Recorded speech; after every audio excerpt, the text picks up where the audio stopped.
ಬಾಗಲಕೋಟೆ ಜಿಲ್ಲೆಯ ಜಮಖಂಡಿ ತಾಲೂಕಿನ ಗೋಟೆ ಗ್ರಾಮದಲ್ಲಿ 79ನೇ ಸ್ವಾತಂತ್ರ್ಯ ದಿನಾಚರಣೆಯನ್ನು ಮಹಾತ್ಮ ಗಾಂಧೀಜಿ ಹಾಗೂ ಡಾಕ್ಟರ್ ಬಾಬಾ ಸಾಹೇಬ್ ಅಂಬೇಡ್ಕರ್ ಅವರ ಭಾವಚಿತ್ರಕ್ಕೆ ಮುದ್ದು ವಿದ್ಯಾರ್ಥಿಗಳಿಂದ ಪೂಜೆಯನ್ನು ಸಲ್ಲಿಸಿ ನಂತರ ಎಸ್ಡಿಎಂಸಿ ಅಧ್ಯಕ್ಷರು ಧ್ವಜಾರೋಹಣವನ್ನು ಮಾಡಿ ರಾಷ್ಟ್ರಗೀತೆಯನ್ನು ಹಾಡುವ ಮೂಲಕ ಸ್ವಾತಂತ್ರ್ಯ ದಿನವನ್ನು ಅದ್ದೂರಿಯಾಗಿ ಆಚರಿಸಲಾಯಿತು.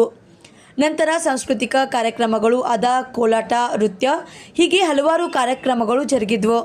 ಈ ಸಂದರ್ಭದಲ್ಲಿ ಶಾಲಾ ಶಿಕ್ಷಕ ವೃಂದದವರು, ಎಸ್ಡಿಎಂಸಿ ಸದಸ್ಯರು, ಗ್ರಾಮ ಪಂಚಾಯತ್ನ ಅಧಿಕಾರಿಗಳು ಹಾಗೂ ಸಿಬ್ಬಂದಿಗಳು ಹಾಗೂ ಗ್ರಾಮದ ಹಲವಾರು ಗಣ್ಯರು, ಮುಖಂಡರು, ಮುದ್ದು ವಿದ್ಯಾರ್ಥಿಗಳು ಸೇರಿದಂತೆ ಗ್ರಾಮದ ಜನತೆ ಉಪಸ್ಥಿತರಿದ್ದರು.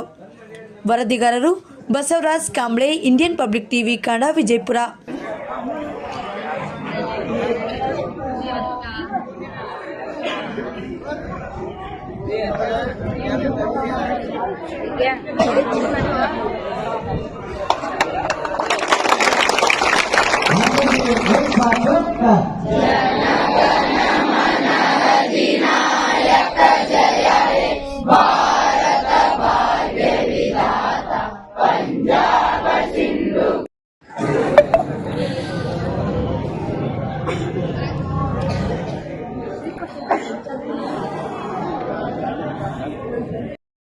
ಕಾಲೇಜಿನ ಎಲ್ಲ ಮಕ್ಕಳು ಮತ್ತು ಪ್ರೌಢಶಾಲೆ ಮಕ್ಕಳು, ಅದರ ಜೊತೆಗೆ ನಮ್ಮ ಗೋಟೆ ಗ್ರಾಮದ ನಮ್ಮ ಶಾಲೆಯ ಹಳೆಯ ವಿದ್ಯಾರ್ಥಿಗಳಿಗೂ ಎಲ್ಲರಿಗೂ ಮತ್ತೊಮ್ಮೆ ಮಗದೊಮ್ಮೆ ನಾನೆಂತಂದ್ರ ಹಾಗೆ ಅದರ ಜೊತೆಗೆ ನಮ್ಮ ಗ್ರಾಮ ಪಂಚಾಯತಿಯ ಅಭಿವೃದ್ಧಿ ಅಧಿಕಾರಿಗಳು ಕೂಡ ಏನಪ್ಪಾ ಅಂದ್ರ ಎಲ್ಲರ ಪರವಾಗಿ ನಾನು ಸ್ವಾಗತ ಸುಸ್ವಾಗತ ಕೊಡ್ತಾ ಇದ್ದೇನೆ.